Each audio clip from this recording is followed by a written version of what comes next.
एक दिन अचानक आसमान से कार्ड गेम पूरी दुनिया पर छा गया। जब सभी लोग इसे मजाक समझकर नजरअंदाज कर रहे थे, तब मैं हर कार्ड को ट्रेजर की तरह उठाकर जमा कर रहा था, क्योंकि मुझे पता था कि कुछ ही समय बाद ब्लड बॉल रेन आने वाली है। उस समय इंसानों का शिकार करने वाले अनगिनत ब्लड ज़ॉम्बीज उन ब्लड बॉल्स से बाहर निकलेंगे। साथ ही दुनिया का सारा फूड, वाटर और बाकी रिसोर्सेज अपनी ओरिजिनल यूजफुलनेस खो देंगे। अपोकलिप्स में जिंदा रहने के लिए लोगों को सिर्फ कार्ड से मिलने वाले रिसोर्सेज और स्पेशल टैलेंट स्किल्स पर निर्भर रहना होगा। लेकिन एक रीबॉर्न पर्सन होने के नाते मुझे पता था कि आज रात ठीक 12 बजे कार्ड्स की पहली बारिश होने वाली है। इसलिए मैं तुरंत घर से निकल गया और सारी तैयारी कर ली। जैसे ही घड़ी ने रात के 12 बजाए, अचानक ऐसा साउंड गूंजा मानो किसी दूसरे प्लेनेट से आ रहा हो। उसके तुरंत बाद मूसलाधार बारिश शुरू हो गई। लेकिन यह सामान्य बारिश नहीं थी। पहले आसमान से पानी गिरता था, मगर अब पोकर कार्ड्स के आकार के कार्ड्स बरस रहे थे। पास की वॉकिंग स्ट्रीट के लोग हैरानी से घरों से बाहर निकल आए और कार्ड रेन को देखने लगे, जबकि मैं पागलों की तरह कार्ड्स बटोर रहा था। बिना किसी सिलेक्शन के किसी भी कलर का कार्ड दिखता तो सीधे बैग में भर देता, क्योंकि ये सभी बेहद इंपॉर्टेंट स्ट्रेटेजिक रिसोर्सेज थे जो अपोकलिप्स में सर्वाइवल रेट को सबसे ज्यादा बढ़ा सकते थे। तभी कार्ड रेन के बीच मुझे एक कार्ड दिखाई दिया जो 7 रंगों की रोशनी से चमक रहा था और धीरे धीरे हवा में तैर रहा था। Legendary rainbow card. मैंने घबराहट में एक गहरी सांस ली और उसकी तरफ दौड़ पड़ा। एक जोरदार डाइव लगाकर मैंने उस रेनबो कार्ड को अपनी मुट्ठी में कसकर पकड़ लिया। लगभग 1 घंटे बाद कार्ड रेन रुक गई और मैं कुल 13 बैग्स कार्ड से भरने में सफल हो गया। वैन के स्टोरेज स्पेस में भरे हुए माउंटेन बैग्स को देखकर मेरा एक्साइटमेंट छिप नहीं रहा था। इस समय ज्यादा से ज्यादा लोग बाहर निकलकर कार्ड्स इकट्ठा करने लगे थे। किसी का ध्यान अपनी तरफ न जाए, इसलिए मैं तुरंत ड्राइविंग करके वॉकिंग स्ट्रीट छोड़कर पहले से बुक किए गए होटल की ओर निकल गया। एपोकलिप्स आने के बाद ही इन कार्ड्स की असली पावर सामने आने वाली थी। अब बस सनराइज का इंतजार था। मैं बेड पर लेट गया, लंबी सांस ली और सो गया। अगले दिन सुबह 8 बजे नीला आसमान अचानक काला पड़ गया। हजारों ब्लड बॉल्स आसमान से गिरने लगे और उनमें से खून से लथपथ ह्यूमन शेप्ड मॉन्स्टर्स निकलकर सबसे नजदीकी इंसानों पर टूट पड़े। मैं चुपचाप कर्टन बंद करके खड़ा रहा। चेहरे पर कोई इमोशन नहीं था। अपोकलिप्स में 5 साल गुजार चुके सर्वाइवर के लिए यह सीन सिर्फ शुरुआत ही। इसे एपेटाइजर भी नहीं कहा जा सकता था। इसके बाद मैंने 2 रेनबो कार्ड्स निकाले और उनमें से एक को पलट दिया। रंग बिरंगी रोशनी के बीच मुझे कार्ड पर बनी एक मस्कीटो दिखाई दी। Talent super recovery body. Super recovery body अपने मालिक को ऐसी बॉडी देता है जिसकी इंजरीज बेहद कम समय में खुद ठीक हो जाती हैं। चिढ़, मैंने कार्ड को फाड़ दिया। तुरंत मेरे पूरे शरीर में गर्म एनर्जी फैल गई। ये देखकर मेरे होंठों पर हल्की मुस्कान आ गई। बढ़िया। इसके बाद मैंने दूसरा लेजेंडरी कार्ड पलटा। Item safe house. Safe house 200 square metre क्षेत्र में बना एक इंडिपेंडेंट हाउस है जिसमें एब्सोल्यूट डिफेंस सिस्टम मौजूद है और यह एच बॉम्ब लेवल अटैक तक झेल सकता है। हालांकि सेफ हाउस की डिफेंस बेहद पावरफुल थी, लेकिन उसकी एक बड़ी कमजोरी भी थी, वह मूव नहीं कर सकता था। फिलहाल मेरा किसी एक जगह सेटल्ड होने का कोई इरादा नहीं था, इसलिए मैंने हाउस कार्ड को अपने पास सुरक्षित रख लिया। इसके बाद मैंने 10 गोल्डन कार्ड्स निकाले। कुल मिलाकर इन गोल्डन कार्ड्स की क्वालिटी बहुत हाई थी। चाहे सुपर स्ट्रेंथ हो या हेवी फिस्ट फाइटर,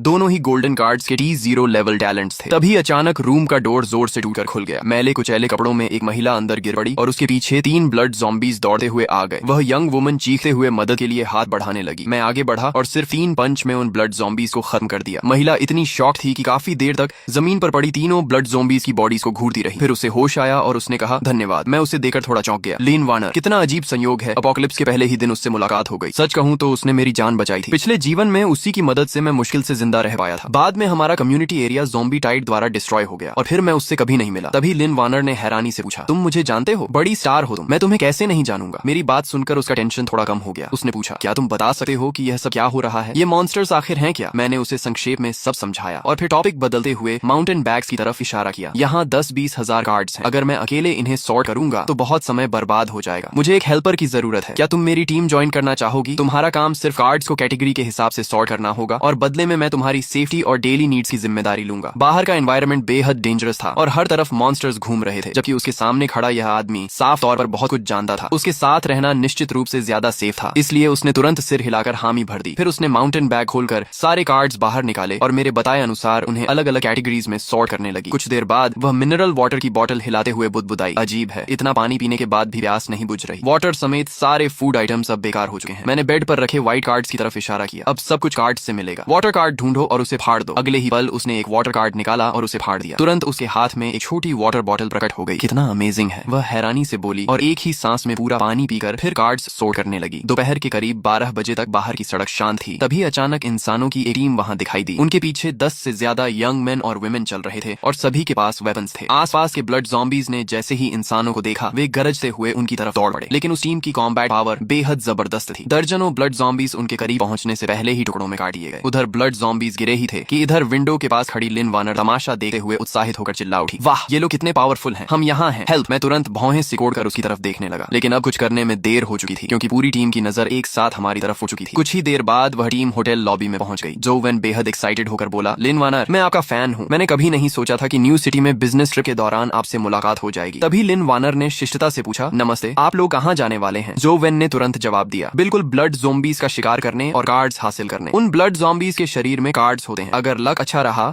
और कोई ब्लू स्किल कार्ड मिल गया तो सर्वाइवल चांस काफी बढ़ जाएगा। मिस लिन, क्या आप हमारे साथ चलना चाहेंगी? हम बहुत स्ट्रांग हैं, जरूरत नहीं है, हम खुद अपनी सुरक्षा कर सकते हैं। चलो वापस चलते हैं। मैंने डॉक्टर को इशारा किया और मुड़कर जाने लगा। तभी जो वेन की नजर मुझ पर पड़ी। वह बोला, भाई जरा रुकिए, पता नहीं कल रात आपको कुछ कार्ड्स मिले या नहीं? कार्ड्स तो मिले हैं, कुछ ही हैं। मैंने कपड़ों के अंदर से दर्जन भर सिल्वर कार्ड्स निकाल लिए। यह देखकर सबकी आंखें लगभग बाहर निकल आईं। इतनी सारी सिल्वर कार्ड्स। जो वेन ने लालच भरी नजरों से उन्हें देखा और गला सूखते हुए बोला, लगता है बड़ी मोटी मछली हाथ लगी है। फिर उसका चेहरा बदल गया और उसकी आंखों में लालच भर गया। तुम अकेले इतने कार्ड्स का क्या करोगे? इन्हें हमें दे दो, हम तुम्हारी तरफ से संभाल कर रखेंगे। मैंने मुस्कुराकर सिर हिलाया और पूछा, क्या तुम अंदाजा लगा सकते हो कि मैं इन सिल्वर कार्ड्स को अपने पास क्यों रखे हुए हूँ और खुद इस्तेमाल क्यों नहीं कर रहा? क्या मतलब है तुम्हारा? जो वेन ने सावधानी से पूछा। मैंने अपनी मुट्ठी भींची और कहा, मतलब यह है कि तुम सब मरने वाले हो। हाँ हाँ हाँ, हम इतने लोग हैं। जो वेन अपनी बात पूरी भी नहीं कर पाया था कि उसकी आंखों के सामने अंधेरा छा गया। अगले ही पल वह पूरी तरह बेहोश होकर जमीन पर गिर पड़ा। सभी लोग शॉक में रह गए। उनके सामने खड़े इस युवक ने सिर्फ एक पंच में जो वेन का सिर चकनाचूर कर दिया था, जबकि जो वेन के पास सिल्वर टैलेंट भी था और उसे पलटकर जवाब देने का एक मौका तक नहीं मिला। इसके बाद मैंने एक गोल्डन कार्ड निकाली और उसे फाड़ दिया। तुरंत मेरे हाथ में एक डरावनी ब्लैक ब्लेड प्रकट हो गई, जिससे खतरनाक ऑरा निकल रहा था। अब तुम्हारी बारी है। अच्छा मौका है ये देखने का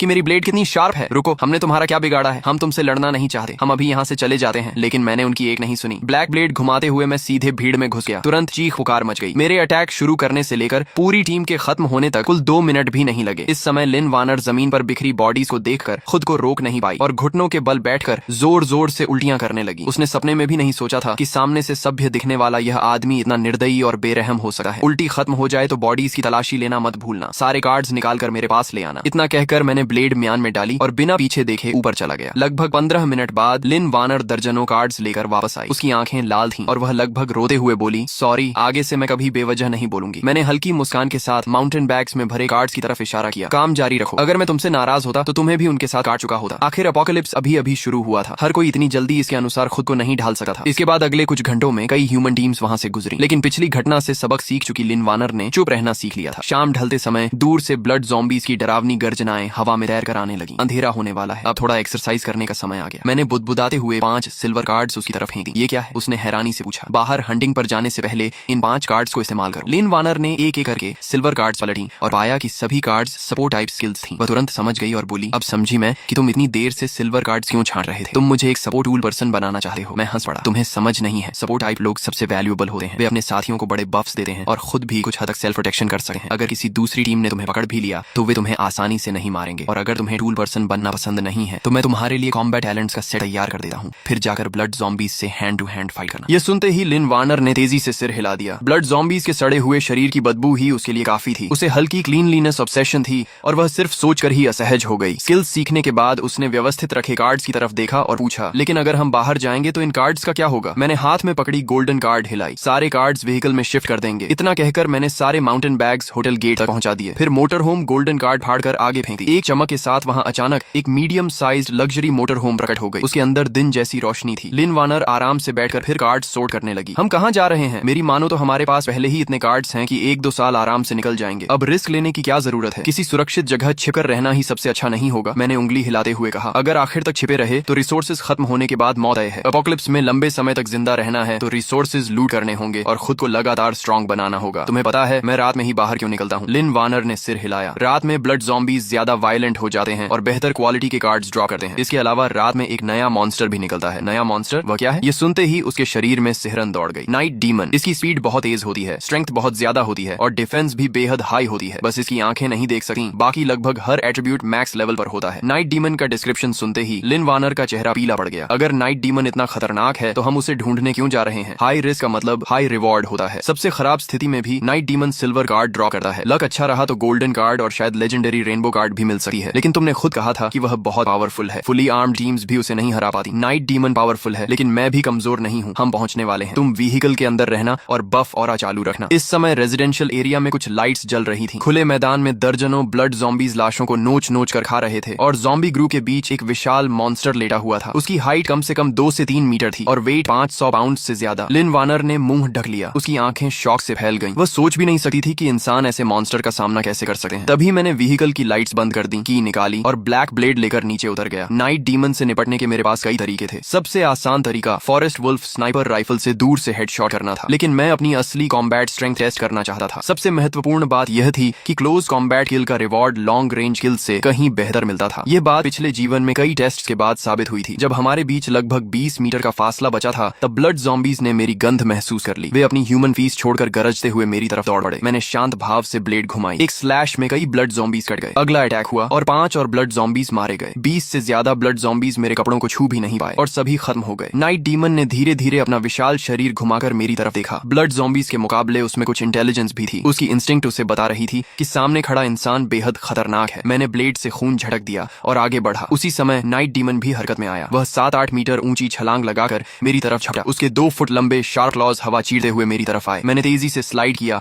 और उसके शरीर के नीचे घुस गया। फिर ब्लैक ब्लेड को पूरी ताकत से ऊपर की तरफ घोंप दिया। बिना किसी सस्पेंस के ब्लेड उसके शरीर को आर पार चीरती हुई निकल गई। नाइट डीमन जमीन पर गिर पड़ा, लेकिन वह अभी मरा नहीं था। वह दर्द से तड़पते हुए जमीन पर बुरी तरह छटपटाने लगा। मैं तुरंत आगे बढ़ा और नाइट डीमन को फाइनल ब्लो देकर पूरी तरह खत्म कर दिया। जल्द ही इस छोटी बैटल का लूट सामने आ गया। White cards 9, green cards 4, blue cards 2 और सिल्वर कार्ड्स 3। सच कहूं तो लूट काफी पुअर था। मैं बिल्कुल सेटिस्फाइड नहीं था, लेकिन अभी सिर्फ शाम के 7 बजे थे और पूरी रात अभी बाकी थी। इसके बाद मैं व्हीकल चलाकर आगे बढ़ता रहा। तभी अचानक मैंने जोर से ब्रेक लगा दी। लिन वार्नर समझ गई कि जरूर कुछ हुआ है। वह जल्दी से आगे आई। विंडो से बाहर देखते ही उसने ऐसा सीन देखा जिसे वह जिंदगी भर नहीं भूल पाएगी। लगभग 200 मीटर दूर एक 5-6 मीटर ऊंचा विशाल ब्लड रेड हार्ट लगातार धड़क रहा था। उसके चारों तरफ 100 से ज्यादा ब्लड ज़ॉम्बीज बिना किसी डायरेक्शन के इधर उधर घूम रहे थे। लिन वार्नर ने घबराकर अपना मुंह ढक लिया। उसकी आंखों में फियर और शॉक साफ दिखाई दे रहे थे। ये क्या है? Blood nest. मेरी बात सुनकर लिन वार्नर कुछ पल के लिए जड़ हो गई और उसके चेहरे पर चिंता छा गई। क्या तुम उस चीज से लड़ने का इरादा रखते हो? इतनी जल्दी किस बात की? मैं ड्राइवर सीट पर बैठ गया और दूर से उस विशाल ब्लड नेस्ट को ध्यान से देखने लगा। असल में मेरी ओरिजिनल प्लान ये थी कि मैं सीधे ईस्ट डायरेक्शन में ड्राइव करके पड़ोसी सी सिटी जाऊं और वहां अपने एक पुराने फ्रेंड को ढूंढूं। लेकिन प्लान्स हमेशा रियलिटी के अनुसार नहीं चलते। इस क्रॉस रोड पर अचानक यह इवॉल्विंग जायंट ब्लड नेस्ट दिखाई दे गया। ऐसी अपॉर्चुनिटी छोड़कर जाना मेरे लिए नामुमकिन था, क्योंकि इवॉल्व्ड ब्लड नेस्ट से मिलने वाले रिवॉर्ड्स और ड्रॉप रेट सामान्य ब्लड नेस्ट या नाइट डीमन से 10 गुना से भी ज्यादा वैल्यूएबल होते हैं। लेकिन फिलहाल एक ही प्रॉब्लम थी। मुझे नहीं पता था कि ब्लड नेस्ट को एवोल्यूशन पूरी करने में कितना टाइम लगेगा। समय धीरे धीरे गुजरता गया। देखते ही देखते कई घंटे बीत गए। तभी अचानक वे ब्लड ज़ॉम्बीज जो अब तक सुस्त और बेपरवाह घूम रहे थे, जैसे किसी चीज को महसूस कर बैठे, वे सभी एक साथ क्रॉस रोड के दाईं तरफ मुड़े और जोर जोर से गरजते हुए वहां की ओर दौड़ पड़े। अगले ही पल लगातार गनफायर की आवाजें गूंज उठी। गोलियों की बौछार में ब्लड ज़ॉम्बी ग्रुप ऐसे फटने लगा मानो पुराने कपड़े के टुकड़े हवा में उड़ रहे हों। मैंने मिलिट्री बिनोक्यूलर्स निकाली और ध्यान से देखने लगा। लेंस के अंदर एक ह्यूमन टीम दिखाई दी। वे सभी ब्लू कॉम्बैट यूनिफॉर्म पहने हुए थे और उनके हाथों में गन्स थी। तभी लिन वार्नर ने धीरे से पूछा, क्या ब्लड नेस्ट अब उनसे छिन जाएगा? मैंने बिनोक्यूलर्स नीचे रखी और सिर हिलाया। इतना आसान नहीं है। इंसानों की मौजूदा स्ट्रेंथ के हिसाब से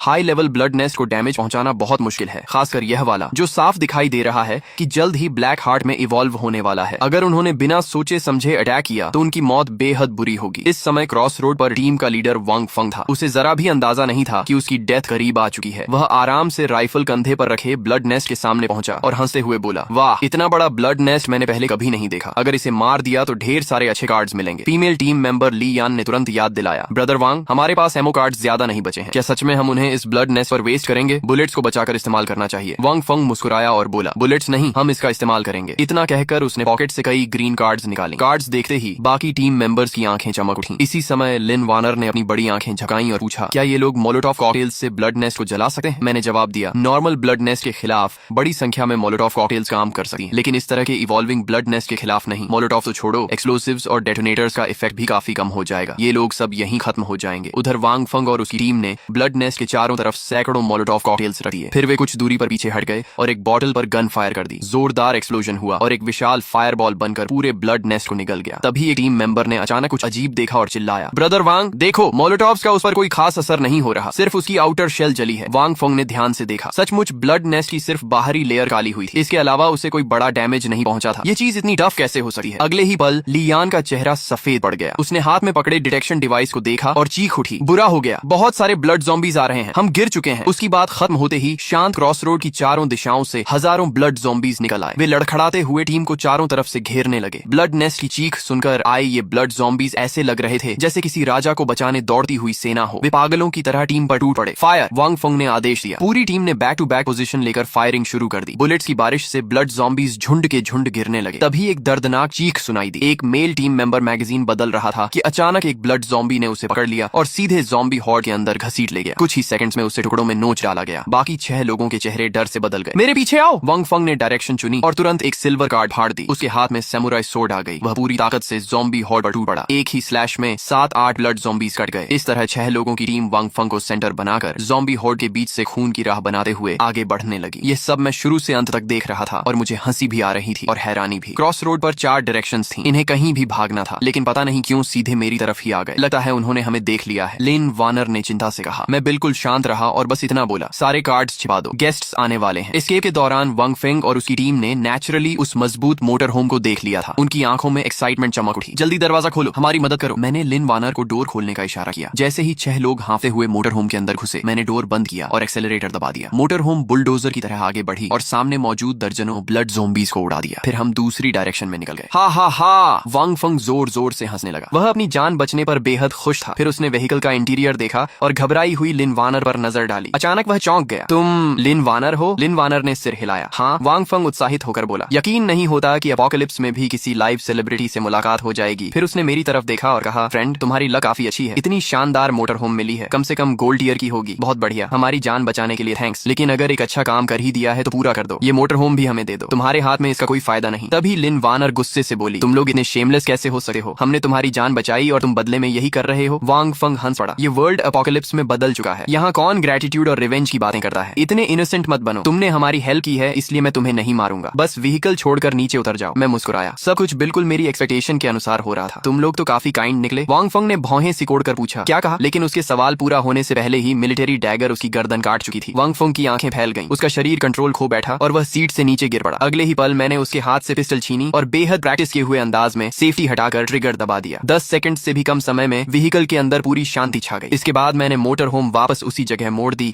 जहां ब्लड नेस्ट मौजूद था। सामने का सीन देखकर कोई भी कांप उठा। पूरे इलाके में हजारों ब्लड ज़ॉम्बीज का समुद्र उमड़ रहा था। मैंने गहरी सांस ली। लगता है फिर से रिसोर्सेज खर्च करने पड़ेंगे। आखिर इतने सारे ब्लड ज़ॉम्बीज को सिर्फ पर्सनल स्ट्रेंथ के भरोसे साफ करना नामुमकिन था। जब तक कई दर्जन लोगों की टीम न हो, उन्हें खत्म करना आसान नहीं था। सबसे पहले मैंने ड्रोन का इस्तेमाल किया और ऊपर से ज़ॉम्बीज पर पेट्रोल छिड़कना शुरू कर दिया। उसके बाद दूसरे ड्रोन की मदद से मोलोटोव कॉकटेल्स को हवा के रास्ते ज़ॉम्बी हॉर्ड के बीच पहुंचाया। अगले ही पल जैसे ही मोलोटोव कॉकटेल्स फटे, नीचे का पूरा इलाका आग के समुद्र में बदल गया। हजारों ब्लड ज़ॉम्बीज एक ही बार में जलकर खत्म हो गए। इसके बाद मैंने मोटर होम के अंदर मौजूद सभी डेड बॉडीज बाहर निकाली और एक एक करके ब्लड नेस्ट के पास फेंक दी। लगभग 5 मिनट बाद जमीन फटने लगी और कई टेंटिकल्स बाहर निकल आए। वे 6 बॉडीज और एक हेड से चिपक गए। वे ब्लड नेस्ट की रूट्स थी। ब्लड नेस्ट इंसानी फ्लैश और ब्लड को अब्सॉर्ब करके एवोल्यूशन या ग्रोथ करता था। जब उसने सभी बॉडीज अब्सॉर्ब कर ली तो विशाल ब्लड नेस्ट अचानक जोर से कांप उठा। उसके अंदर से एक ऐसी अजीब ऑरा निकलने लगी जिसे शब्दों में बयान करना मुश्किल था। एवोल्यूशन शुरू हो गई है। मेरा दिल एक्साइटमेंट से उछल रहा था, लेकिन चेहरे पर हमेशा की तरह शांति बनी हुई थी। तभी लिन वानर ने उत्सुकता से पूछा, एवोल्यूशन के बाद तो यह और भी पावरफुल हो जाएगा, है ना? मैंने सिर हिलाया। एवोल्यूशन के बाद ब्लड नेस्ट इतना स्ट्रांग हो जाता है कि उसे मॉन्स्टर कहना भी कम होगा। फिलहाल पूरी दुनिया में कोई भी अकेला इंसान ब्लैक हार्ट को सोलो फाइट में नहीं हरा सकता, लेकिन एवोल्यूशन प्रोसेस के दौरान ब्लड नेस्ट अपनी सारी एनर्जी कोर में खींच लेता है ताकि ट्रांसफॉर्मेशन पूरा हो सके। दूसरे शब्दों में कहूं तो यही उसका सबसे वीक मोमेंट होता है। इस समय उसकी डिफेंस सामान्य ब्लड नेस्ट से ज्यादा नहीं होती और उसे मारना सबसे आसान होता है। इसके बाद मैं ब्लैक ब्लेड लेकर सीधे ब्लड नेस्ट की तरफ बढ़ गया। ब्लेड ने उसकी आउटर शेल को ऐसे काट दिया जैसे गर्म चाकू मक्खन को काटा है। ब्लड नेस्ट का अंदरूनी हिस्सा पूरी तरह दिखाई देने लगा। ऊपर से नीचे तक सैकड़ों स्ट्रेंज फ्लैश पॉड्स बेतरतीब तरीके से लगे हुए थे। मैं उसके अंदर गहराई तक पहुंचा और जल्द ही मुझे वह हार्ट मिल गया जो हवा में तैर रहा था और धीरे धीरे अपना कलर बदल रहा था। जैसे ही हार्ट पूरी तरह ब्लैक कलर में बदल गया, मैंने बिना एक पल गंवाए ब्लेड चलाई और ब्लैक हार्ट को काटकर अलग कर दिया। फिर मैं तुरंत मुड़ा और तेजी से मोटर होम की तरफ भाग गया। व्हीकल के अंदर लिन वानर की आंखों में क्यूरियोसिटी भरी हुई थी। क्या यही ब्लैक हार्ट है? मैंने सिर हिलाया और ब्लैक हार्ट को डाइनिंग टेबल पर रख दिया। फिर गहरी सांस लेते हुए बोला, यह ब्लैक हार्ट है, अपोकलिप्स के शुरुआती दौर का सबसे प्रेशियस रिसोर्स। जैसे ही मैंने ब्लेड से उसे 2 हिस्सों में बांटा, ब्लैक हार्ट तुरंत राख बनकर बिखर गया। लेकिन जहां वह रखा था वहां कार्ड्स का एक बड़ा स्टैक दिखाई दिया। कुल मिलाकर वहां दर्जन भर से ज्यादा कार्ड्स थी। मैंने उत्साह में अपने हाथ रगड़े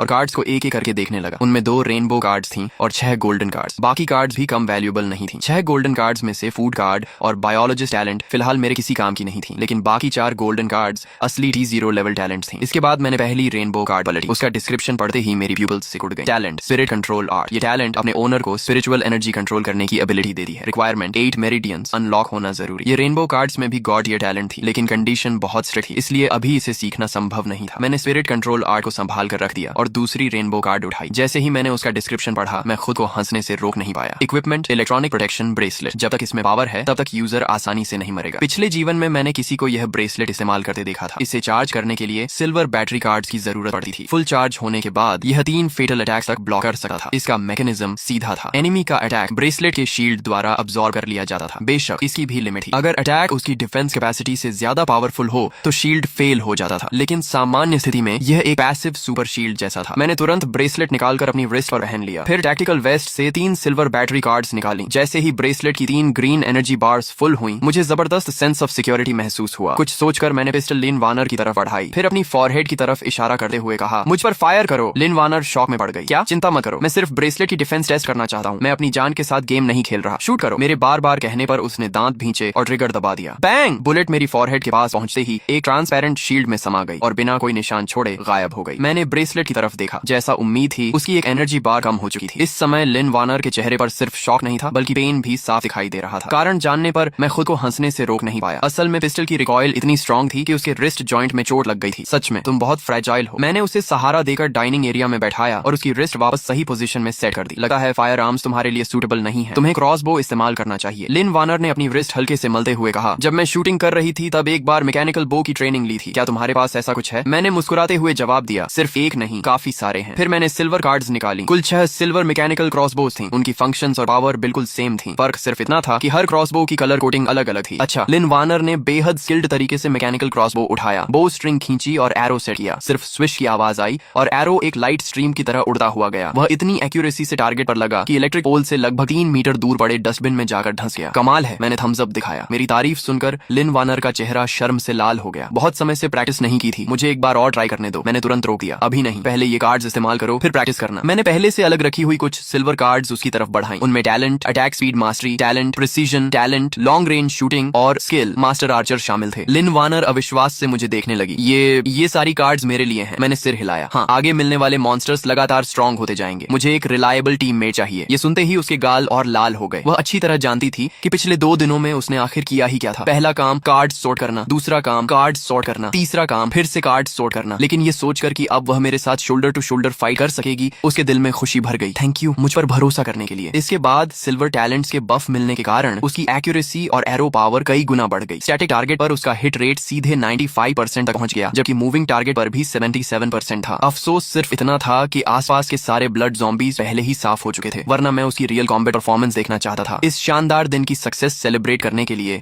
मैंने एक सिल्वर फूड कार्ड फाड़ दी। तुरंत सिचुआन हॉट पॉट फीस्ट तैयार हो गई। टेबल पर प्रीमियम बीफ, मटन और तरह तरह की फ्रेश वेजिटेबल्स सज गई। कुल मिलाकर 30 से ज्यादा डिशेस मौजूद थी। वाह, ये तो बहुत लग्जूरियस है, लेकिन इतना खाऊंगी तो मोटी तो नहीं हो जाऊंगी। मैंने सिर पकड़ लिया। ये कैसी बात हुई? बाकी लोग इस एपोकलिप्स में भूखे मरने की चिंता कर रहे हैं और तुम्हें वेट गेन की चिंता हो रही है। तभी ठक ठक ठक की आवाज आई। जब हम दोनों हॉट पॉट का मजा ले रहे थे तभी मोटर होम का डोर जोर जोर से नॉक किया जाने लगा। मैंने ड्राइविंग रिकॉर्डर स्क्रीन पर नजर डाली। पहले मुझे लगा कोई ब्लड ज़ॉम्बी होगा, लेकिन बाहर एक मिडिल एज कपल खड़ा था और वुमन की गोद में 3-4 साल का छोटा बच्चा था। वुमन रोते हुए बोली, प्लीज हमारी मदद कीजिए, हमें 2 दिन से पानी नहीं मिला है, थोड़ा वाटर और फूड दे दीजिए। मैं कुछ पल सोचता रहा, फिर डोर खोल दिया। लिन वानर, कुछ वाटर कार्ड्स और फूड कार्ड्स लेकर आओ। वह जल्दी से कैबिनेट तक गई और कुछ कार्ड्स निकालकर कपल को दे दिए। मिडिल एज कपल भावुक होकर मेरे सामने घुटनों के बल बैठ गए। Thank you. मैंने सिर्फ सिर हिलाया। रात में बाहर सेफ नहीं है, वापस घर जाओ। इतना कहकर मैं डोर बंद करने ही वाला था कि मिडिल एज मैन अचानक बोला, रुकिए 1 मिनट। मैंने बिना किसी नरमी के जवाब दिया, अगर तुम लोग व्हीकल में चढ़ने की परमिशन मांगने वाले हो तो मैं अभी साफ बता देता हूँ कि यह इम्पॉसिबल है। आदमी थोड़ा झेप गया। नहीं, ऐसी बात नहीं है, आपने हमें वाटर और फूड दिया, हम पहले ही बहुत थैंकफुल हैं। हम ऐसा सोच भी नहीं सकते, लेकिन मेरा बेटा सिर्फ 3 साल का है, बाहर बहुत डेंजर है। क्या आप? मैंने उसकी बात पूरी होने से पहले ही मना कर दिया। बिल्कुल नहीं, इस बारे में सोचना भी मत, अभी मेरा मूड अच्छा है, इसलिए चुपचाप चले जाओ। इतना कहकर मैंने सीधे डोर बंद कर दिया। लिन वानर ने कुछ नहीं कहा, वह बस लगातार मुझे देखती रही। मैंने मुस्कुराकर पूछा, क्या हुआ? मेरे चेहरे पर कुछ उग आया है क्या? उसने सिर हिलाया। नहीं, मुझे बस उम्मीद नहीं थी कि तुम उन्हें कार्ड्स दोगे। मैंने शांत स्वर में कहा, वह 3 लोगों का परिवार शायद अपोकलिप्स के सेकंड फेज तक भी जिंदा नहीं रह पाएगा, इसलिए मैंने उन्हें सीरियस सर्वाइवर की तरह देखा ही नहीं। मेरे लिए वे सड़क पर घूमने वाली स्ट्रे कैट्स और डॉग्स जैसे हैं। वैसे भी मेरे पास एक्स्ट्रा रिसोर्सेज थी, थोड़ा दे देने में कोई प्रॉब्लम नहीं। इसके बाद हम आराम से खाकर बैठे रहे। मैंने मिलिट्री बिनोकुलर्स उठाई और स्काई में मौजूद मॉन्स्टर्स को देखने लगा। मेरा अंदाजा था कि ज्यादा समय नहीं लगेगा और दूसरी कार्ड रेंज शुरू हो जाएगी, इसलिए मैंने तय किया कि आज रात कोई एक्शन नहीं करूंगा और पूरा रेस्ट लेकर एनर्जी रिकवर करूंगा। अगले दिन सुबह 7:30 बजे बिल्कुल मेरी प्रेडिक्शन के अनुसार दूसरी कार्ड रेंज शुरू हो गई। हालांकि इसका स्केल पहली रेंज से काफी छोटा था, लेकिन सर्वाइवर्स के लिए यह फिर भी होप लेकर आई थी। आसपास के रेजिडेंट्स खुशी से चिल्लाते हुए कार्ड्स इकट्ठा करने बाहर निकल आए। थोड़ी देर बाद कार्ड रेन खत्म हो गई। ये पूरी रेन 1 घंटे से भी कम चली। इस बार मेरा लक ज्यादा अच्छा नहीं रहा। मुझे सिर्फ कुछ रिसोर्स टाइप गोल्डन कार्ड्स मिली, जबकि जबकि बाकी सभी ब्लू और ग्रीन कार्ड्स थी। इसलिए मैंने सोचा कि रेजिडेंशियल एरिया में जाकर देखता हूँ, शायद कोई हाई क्वालिटी कार्ड एक्सचेंज करने को मिल जाए। लेकिन रेजिडेंट्स के लिए इस समय सबसे इंपॉर्टेंट चीज फूड और वाटर थी। इसके बाद मैंने फूड और वाटर से भरा एक बैग तैयार किया और उसे अपनी पीठ पर टांग लिया। फिर मैंने लिन वार्नर की तरफ देकर कहा, व्हीकल के अंदर ही रहना, कोई भी डोर नॉक करे मत खोलना, मैं ज्यादा दूर नहीं जाऊंगा, अगर कोई प्रॉब्लम हो तो मुझे कॉल कर देना। लिन वार्नर ने गंभीरता से सिर हिलाया, तुम भी अपना ध्यान रखना। मैं तुरंत व्हीकल से नीचे उतरा और एक गोल्डन कार्ड फाड़ दी। कार्ड को आगे फेंकते ही खाली ग्राउंड पर एक रेड गोस्ट फायर मोटरसाइकिल प्रकट हो गई। मोटर होम के बाद यह मेरी दूसरी गोल्डन व्हीकल कार्ड थी। इस मोटरसाइकिल का डिस्क्रिप्शन काफी फनी था। गोस्ट फायर मुसीबत में हो तो 8 दिशाओं से लोग सिर्फ लाइक करते हैं। सारी तैयारी पूरी होने के बाद मैं गोस्ट फायर मोटरसाइकिल पर बैठा और तेजी से आगे निकल गया। कुछ देर बाद मैं रेजिडेंशियल गार्डन पहुंचा। गार्डन पूरी तरह खाली था, वहां एक भी इंसान दिखाई नहीं दे रहा था। लेकिन मुझे अच्छी तरह पता था कि कॉलोनी के सारे रेजिडेंट्स अपने अपने फ्लैट्स में छिपे हुए थे और इस समय दर्जनों आंखें खिड़कियों के पीछे से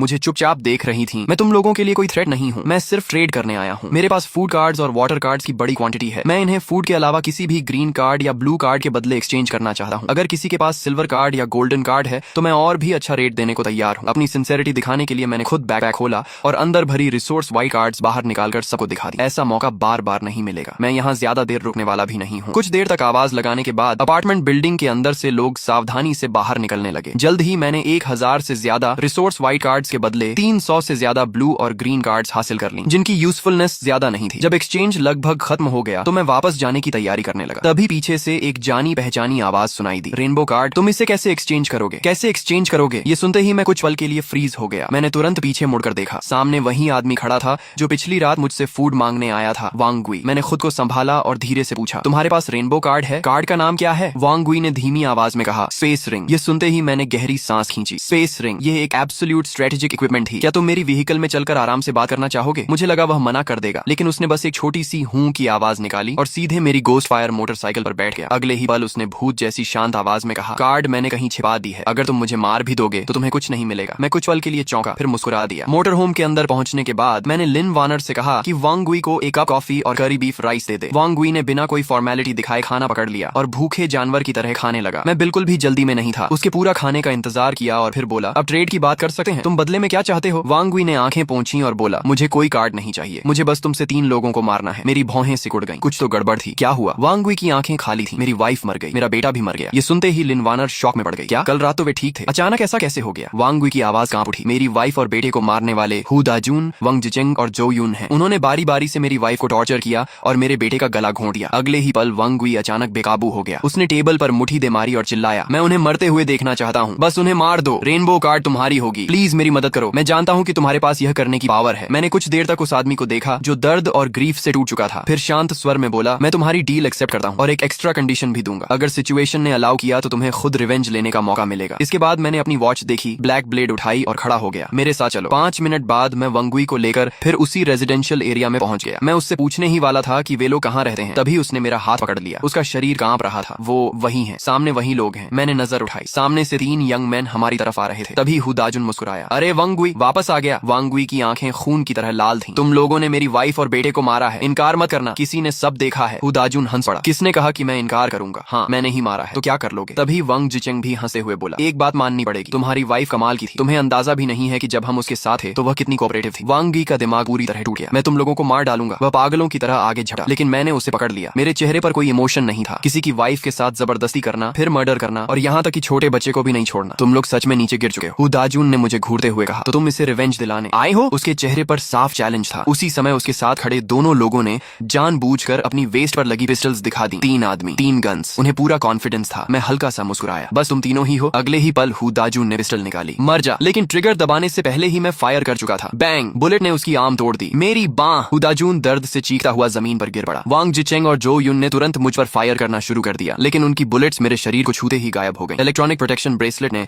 हर अटैक अब्सॉर्ब कर लिया। मुझे एक भी स्क्रैच नहीं आई। मैंने उन्हें सोचने का मौका नहीं दिया। बैंग बैंग, 2 और शॉट्स गूंजे। दोनों की गन होल्डिंग आर्म्स टूट गई। क्यों? मैंने उसे हिट किया था, उसे कुछ हुआ क्यों नहीं? दर्द से दोनों चीखने लगे। इसके बाद मैंने वांग गुई के कंधे पर हाथ रखा और उसे एक ग्रीन ब्लेड कार्ड थमा दी। अब तुम्हें खुद अपनी वाइफ और बेटे का रिवेंज लेने का मौका मिलता है। तुम्हारी रिक्वेस्ट मैंने पूरी कर दी, अब मेरी पेमेंट कहाँ है? वांग गुई ने कांपती आवाज में जवाब दिया, बिल्डिंग के ग्राउंड फ्लोर पर जो ड्रेन पाइप है उसके पीछे। इतना कहकर उसने ब्लेड पकड़ी और धीरे धीरे उन तीनों की तरफ बढ़ने लगा जो जमीन पर पीछे हटे हुए दया की भीख मांग रहे थे। ब्रदर वांग, प्लीज हमें माफ कर दो, हमसे गलती हो गई, हमें छोड़ दो, हम तुम्हारे लिए कुछ भी करेंगे, हमारे पास बहुत सारे कार्ड्स हैं, सब तुम्हें दे देंगे, प्लीज हमें मत मारो। मैंने एक नजर नजर सीन पर डाली और फिर मुड़ गया। जो करना था मैं कर चुका था। अब लाइफ और डेथ का फैसला वांग गुई के हाथ में था। फिलहाल मेरी दिलचस्पी सिर्फ उस स्पेस रिंग में थी। जैसा उसने बताया था, बिल्डिंग के ग्राउंड फ्लोर के कॉरिडोर के आखिर में मौजूद ड्रेन पाइप के पीछे मिट्टी और इंडस्ट्रियल वेस्ट से ढका हुआ एक छोटा सा छिपा हुआ स्पॉट था। मैंने कार्ड को फाड़ा और रिंग अपनी उंगली में पहन ली। अगले ही पल मेरे दिमाग में एक चौकोर स्पेस दिखाई दिया। आकार में वह सिर्फ 10 क्यूबिक मीटर का था, लेकिन वास्तव में उसमें बहुत सारा सामान रखा जा सकता था। जिस क्षण मुझे स्पेस रिंग के अस्तित्व का पता चला था, उसी समय मैंने तय कर लिया था कि इसका इस्तेमाल किस लिए करूंगा। डेड बॉडी स्टोर करने के लिए। इसके बाद मैं बिल्डिंग से बाहर निकला और एक नजर चारों तरफ डाली। इस समय वांग गुई का पूरा शरीर खून से सना हुआ था। वह ब्लड पूल के बीच बैठा कभी रो रहा था, कभी हंस रहा था। ऐसे समय में किसी भी तरह की सांत्वना मीनिंगलेस लगी। मैंने कुछ नहीं कहा और बस उसके पास से गुजर गया। कुछ घंटों बाद फिर बारिश शुरू हो गई। नहीं, यह सामान्य बारिश नहीं थी। Blood rain. लिन वार्नर की घबराई हुई आवाज ने मुझे जगा दिया। मैं ड्राइवर सीट पर आंखें बंद करके रेस्ट कर रहा था। मैंने विंडो से बाहर देखा। आसमान से अलग अलग साइज के ब्लड स्फीयर्स लगातार गिर रहे थे। उनकी संख्या पहली ब्लड रेन से कम नहीं बल्कि उससे भी ज्यादा थी। चलो, अब तुम्हारी आर्चरी स्किल टेस्ट करने का समय आ गया है। इतना कहकर मैं लिन वार्नर को लेकर मोटर होम की रूफ पर चढ़ गया। क्या हुआ? इतनी डरी हुई क्यों लग रही हो? नहीं, मैं डरी नहीं हूँ। फिर कांप क्यों रही हो? लिन वार्नर मुस्कुराई। मैं डर नहीं रही, एक्साइटेड हूँ। पहले सिर्फ तुम्हें मॉन्स्टर्स मारते हुए देखी थी। अब आखिरकार मैं भी तुम्हारे साथ फाइट कर सकती हूँ। देखना, आज मैं अच्छा परफॉर्म करूंगी। बात करते करते उसने क्रॉस बो उठाई, बो स्ट्रिंग खींची और एरो छोड़ा। स्विश। एरो बिजली की तरह उड़कर गया और सीधे एक ब्लड ज़ॉम्बी के सिर को भेद गया। उसकी मूवमेंट स्मूथ और परफेक्ट थी। बहुत बढ़िया, ऐसे ही जारी रखो। मैंने थम्स अप दिखाया। इसके बाद समय तेजी से बीत गया। शाम होते होते हम फिर उसी क्रॉस रोड पर मोटर होम के अंदर लौट आए। नीचे आ जाओ और थोड़ा रेस्ट कर लो। आसपास शायद अब कोई ब्लड ज़ॉम्बी नहीं बचा है। मैंने रूफ पर मौजूद लिन वार्नर को आवाज दी। सिर्फ 2 घंटों के अंदर ही मुझे एहसास हो गया था कि उसमें कॉम्बैट टैलेंट और लर्निंग एबिलिटी बेहद स्ट्रॉन्ग थी। शुरुआत में वह हर ज़ॉम्बी को देकर घबरा जाती थी, लेकिन बाद में लगातार हेडशॉट्स लगाने लगी। उसकी इंप्रूवमेंट स्पीड सचमुच चौंकाने वाली थी। मैंने कुल 61 ब्लड ज़ॉम्बीज मारे हैं। लिन वार्नर खुशी से उछलते हुए व्हीकल के अंदर आई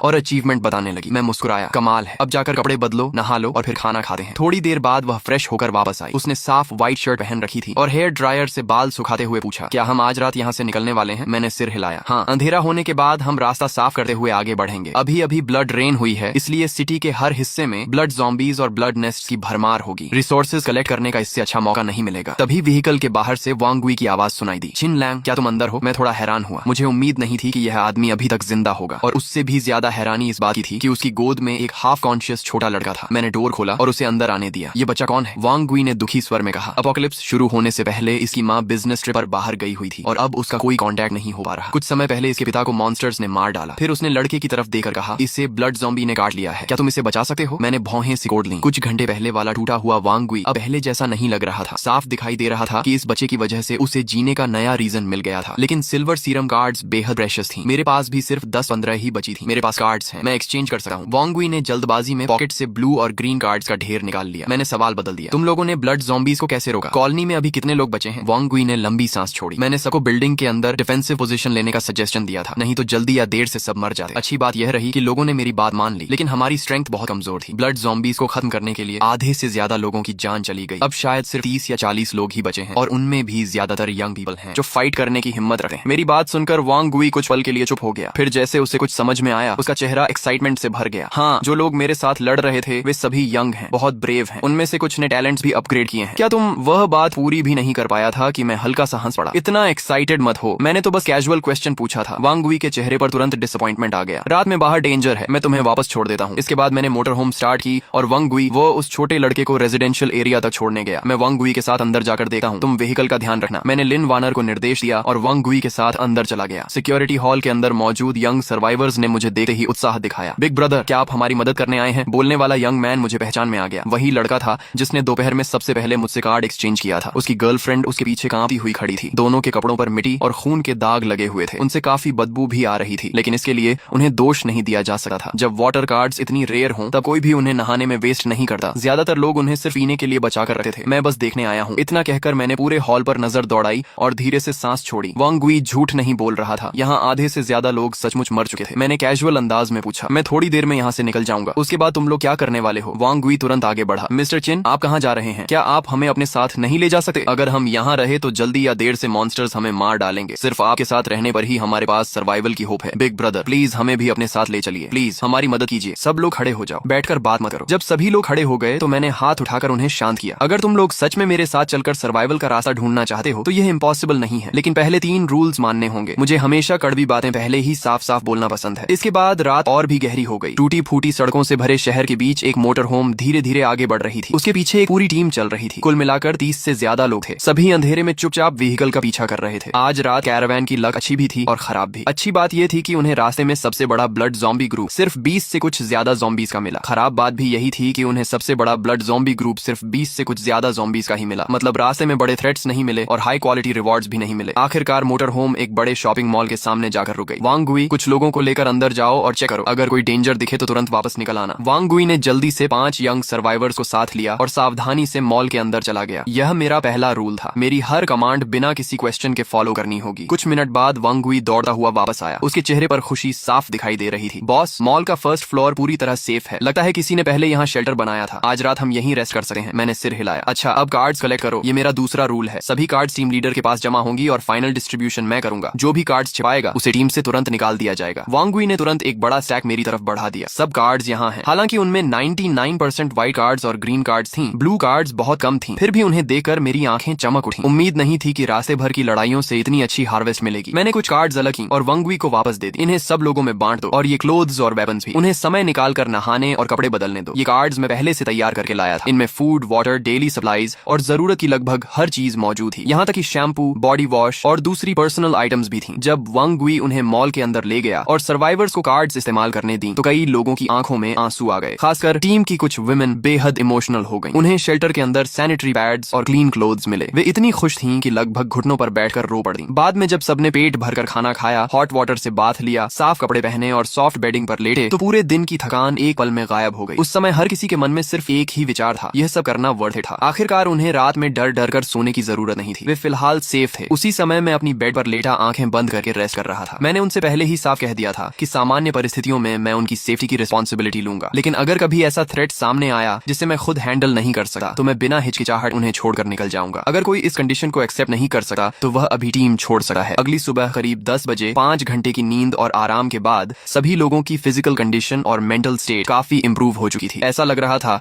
जैसे पूरी टीम एक रात में बदल गई हो। तभी वांग गुई दौड़ता हुआ मेरे पास आया। बॉस, सब लोग रेडी हैं, हम कब निकलेंगे? मैं मोटर होम से नीचे उतरा, लंबी स्ट्रेच ली और पॉकेट से 7 सिल्वर मैकेनिकल बो कार्ड्स निकाली। फिर मैंने उन्हें वांग गुई की तरफ बढ़ा दिया। ये 7 कार्ड्स टीम की विमेन को दे दो, उन्हें ट्रेनिंग शुरू करने को कहो। वांग गुई ने कार्ड्स को देखकर गहरी सांस ली। उसकी आंखों में एक्साइटमेंट साफ दिखाई दे रही थी। बॉस, इतनी सारी सिल्वर कार्ड्स, आपने तो सच में बहुत बड़ा इन्वेस्टमेंट कर दिया। मैं हल्का सा मुस्कुराया। इन्वेस्टमेंट के बिना रिटर्न कहां से मिलेगा? इसके बाद मैंने सिल्वर और ब्लू कार्ड्स का एक और स्टैक निकाला और वांग गुई को थमा दिया। इनमें right shields, military grade electric battens, swords और कॉम्बैट वेपन्स थी। इन्हें टीम के उन पुरुषों को देना जिनकी फिजिकल स्ट्रेंथ और फिटनेस अच्छी है। उन्हें साफ बता देना कि अगर जिंदा रहना है तो पूरी जान लगानी पड़ेगी। जो कोई भी मेरा इक्विपमेंट लेकर आलस करेगा या फाइट से बचने की कोशिश करेगा उसके साथ मैं बिल्कुल नरमी नहीं बरतूंगा। वांग गुई तुरंत सिर हिलाने लगा। बॉस, आप चिंता मत कीजिए, अगर कोई भी काम चोरी करेगा तो सबसे पहले मैं ही उसे नहीं छोड़ूंगा। सारी व्यवस्था करने के बाद मैंने अचानक टॉपिक बदल दिया। शौबाओ की तबीयत कैसी है? वांग गुई के चेहरे पर तुरंत एक नरम मुस्कान आ गई। शुक्र है बॉस, आपकी स्पेशल मेडिसिन की वजह से शाओबाओ काफी बेहतर है। वह पूरी रात सोया और सुबह उठे ही भूख लगने की शिकायत करने लगा। बच्चे रिकवरी जल्दी करते हैं। मैंने पॉकेट से 10 ग्रीन कार्ड्स निकाली और उसकी तरफ बढ़ा दी। ये ग्रीन कार्ड्स रख लो और ये मिल्क पाउडर और ब्रेड के पैकेट भी, ये मैं पर्सनल तौर पर तुम्हें दे रहा हूँ। सच कहूँ तो मैं खुद भी इन्हें इस्तेमाल करने से बचा रहा था। वांग गुई की आंखें लाल हो गईं। वह भावुक होकर बोला, बॉस, आपका ये एहसान मैं जिंदगी भर नहीं भूलूंगा। मैंने हाथ हिलाया। ठीक है, अब जाकर अपना काम करो। उसे जाते हुए देखकर मैंने धीरे से सांस छोड़ी। इतनी बड़ी टीम को संभालना आसान नहीं था। चाहे रिसोर्सेज कितनी भी हों, लगातार इस तरह खर्च करने पर वे भी खत्म हो जाती हैं। अब मेरे पास सिर्फ 100 से कुछ ज्यादा सिल्वर कार्ड्स बची थी। आगे मुझे काफी सावधानी से उन्हें इस्तेमाल करना होगा। पूरा दिन मेरे पास कोई खास काम नहीं था,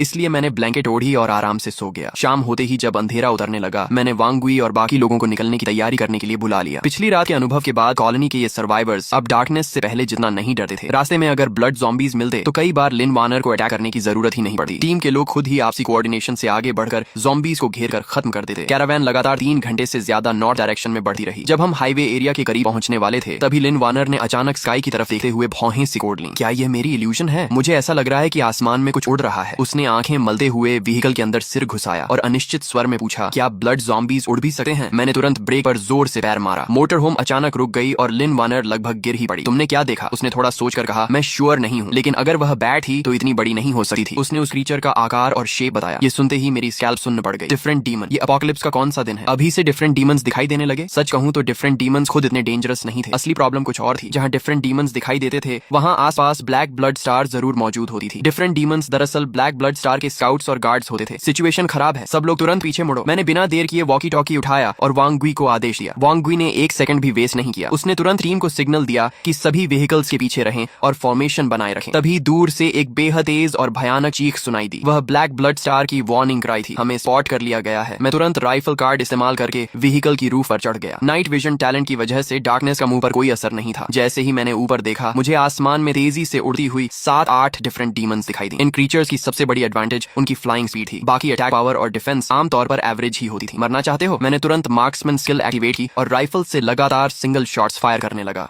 कुछ ही सेकंड में 7 डिफरेंट डीमंस के सिर उड़ गए। वे एक एक करके पास के वीट फील्ड में गिर पड़े। बॉस, क्या हुआ? वांग वी के चेहरे पर टेंशन साफ दिखाई दे रही थी। मैंने गंभीर स्वर में कहा, सब लोग तैयार हो जाओ, बैटल शुरू होने वाली है। फिर मैंने राइफल, कुछ एक्स्ट्रा बुलेट्स और कई मोलोटॉव कार्ड्स वांग वी की तरफ फेंक दी। अपने लोगों की सुरक्षा करना। वांग वी ने तुरंत उन्हें पकड़ लिया। समझ गया बॉस। इसके बाद उसने शाओबाओ के सिर पर प्यार से हाथ फेरा। छोटा लड़का डरी हुई आवाज में बोला, अंकल मुझे डर लग रहा है। वांग वी ने उसे अपनी तरफ खींच लिया और नरम स्वर में कहा, डर मत, अंकल यहीं है। अंकल तुम्हारी रक्षा जरूर करेगा। तूफान आने से पहले हमेशा मौत जैसी खामोशी होती है। आ गए। मेरी प्यूपल्स सिकुड़ गईं। सड़क के आखिर में ब्लड ज़ॉम्बीज का एक विशाल हॉर्ड दिखाई दिया। वे इतने ज्यादा थे कि उनकी संख्या का अंदाजा लगाना भी मुश्किल था। हजारों ब्लड ज़ॉम्बीज एक दूसरे को धक्का देते हुए आगे बढ़ रहे थे। उनके मुंह से अजीब और डरावनी चीखें निकल रही थीं। ज़ॉम्बी हॉर्ड के बीच कई नाइट डीमंस भी मौजूद थे। वे साफ तौर पर इस हॉर्ड के लीडर्स लग रहे थे। बाकी ज़ॉम्बीज पागलों की तरह दौड़ रहे थे, लेकिन नाइट डीमंस आराम से उनके पीछे पीछे चल रहे थे। ये लड़ाई आखिर कैसे जीतेंगे? वांग वी ने मिलिट्री बिनोकुलर्स से सामने का नजारा देखा और अनजाने में गाली निकल गई। लेकिन जब उसने व्हीकल की रूफ पर खड़े मुझे देखा, जहां मेरे चेहरे पर डर का नामो निशान नहीं था, तो उसका दिल कुछ हद तक शांत हो गया। उसने होंठ चाटे और धीरे से बुदबुदाया, आ जाओ, जितने आना है आ जाओ, आज सबको खत्म कर देंगे। तभी अचानक एक भयानक चीख गूंजी। टीम में मौजूद लगभग 50 साल का एक आदमी नाइट डीमन के स्नीक अटैक का शिकार हो गया। उसका सिर एक झटके में चकनाचूर कर दिया गया। सभी लोग सामने वाले ज़ॉम्बी होर्ड पर ध्यान दे रहे थे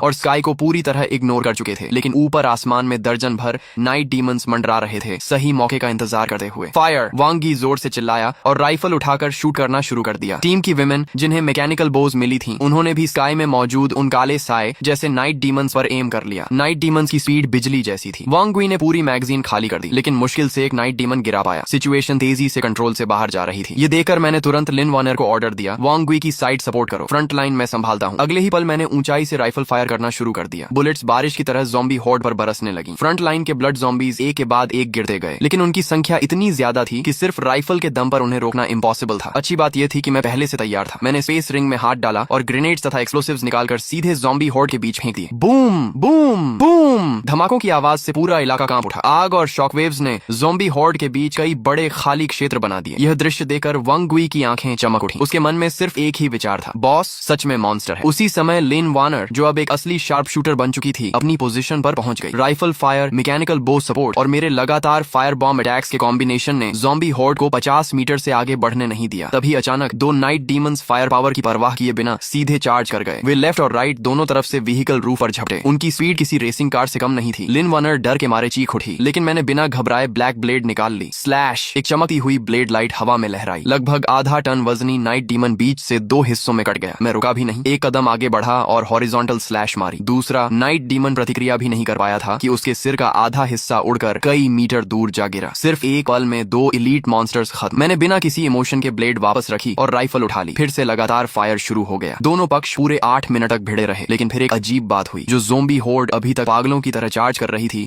वह अचानक पीछे हटने लगी। वे उसी तरह रिट्रीट कर रहे थे जैसे समुद्र की लहरें किनारे से लौटी हैं। यह देखकर मैंने हाथ उठाकर सभी को सीज फायर का सिग्नल दिया, फिर टीम पर नजर डाली। रिजल्ट उम्मीद से कहीं बेहतर था। शुरुआत में स्नीक अटैक का शिकार हुए उस एक आदमी को छोड़कर टीम का कोई और मेंबर नहीं मरा था। इसके बाद मैं व्हीकल रूफ से नीचे कूदा और बैटलफील्ड पर लूट कलेक्ट करने लगा। जल्द ही 2 गोल्डन कार्ड्स मेरे हाथ लगी। इस बैटल में तो जबरदस्त प्रॉफिट हुआ है। उधर वांग वी बाकी लोगों को लेकर बैटलफील्ड क्लीन करने लगा। कुछ ही देर में 200-300 कार्ड्स कलेक्ट करके मेरे पास ला दी गई। सेफ्टी के लिए मैंने तुरंत पूरी टीम को टर्न अराउंड करने और ओरिजिनल रूट पर वापस लौटने का ऑर्डर दिया। आधे घंटे से ज्यादा ट्रैवल करने के बाद जब मुझे यकीन हो गया कि हम ब्लैक ब्लड स्टार के टेरिटोरी से बाहर निकल चुके हैं, तब मैंने सभी को रुककर कैंप लगाने की परमिशन दी। इतनी बड़ी और खतरनाक बैटल के बाद लोगों की आंखों में पहले से कहीं ज्यादा कॉन्फिडेंस था। वे सिर्फ जिंदा नहीं बचे थे, बल्कि सैकड़ों ब्लड ज़ॉम्बीज को मार भी चुके थे। उस रात टीम के हर सर्वाइवर के दिल में सिर्फ एक ही विश्वास था, बॉस के पीछे चलोगे तभी जिंदा रहोगे। यही अब उनका सबसे मजबूत फेथ बन चुका था। इस समय मोटर होम के अंदर तेज रोशनी जल रही थी। मैंने नरम बीफ का एक टुकड़ा काटकर मुंह में रखा